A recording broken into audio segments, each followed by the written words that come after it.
And Suraj அவர்களோட first Tamil film. Suraj அது வந்து இட் ஃபெல்ட் சோ சர்ரியல். ஏன்னா டப்பிங் வந்து எனக்கு ஒரு சில இடங்கள்ல வந்து அந்த நேட்டிவிட்டியான இது மிஸ் ஆகுது. அது ஆப்வியஸ்லி மேற்கொண்டு வர படங்கள்ல இது பண்ணிடலாம். ஆனா எதுக்கு பேசணும் தான் கண் இருக்கே, கண்ணை வச்சு மிரட்டிட்டாரு அவரு. இல்ல இந்த படத்தை நீங்க சொன்ன மாதிரி அந்த ஏன்னா மதுரை ஏரியால நடக்கக்கூடிய கதை அந்த ஸ்லாங் கொஞ்சம் மிஸ் ஆகுற மாதிரி நமக்கு தோணும். அதுக்கப்புறம் நம்ம அதை மறந்துட்டோம். முதல்ல 5 நிமிஷம் தான் நமக்கு அது கொஞ்சம் ஒரு மாதிரி இருந்தது. அதுக்கப்புறம் ஒண்ணு மறந்துட்டோம். இன்னொன்னு அவரு அப்படியே சட்டிலா தான் டிராவல் ஆயிட்டே இருக்காரு.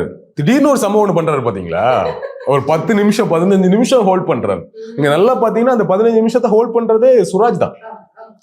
சுராஜ் தான் அதுல அந்த சீனை வந்து லீட்ல இருக்கிறாரு. எஸ் ஏ சூர்யா விக்ரமும் கீழே தான் இருக்கிறாங்க.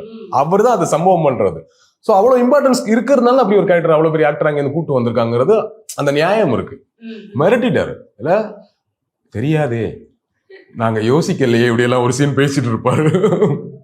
அவரோட ஸ்லாங்குக்கும் மாட்டிக்கிட்டப்போ திரு திருன்னு முழிக்கிறதா இருக்கட்டும். உண்மையுமே அப்படிதான் முழிப்போம் நம்ம மாட்டிக்கிட்டா. ரொம்ப ரொம்ப பிடிச்சிருந்தது அவரோட பெர்ஃபார்மன்ஸ்.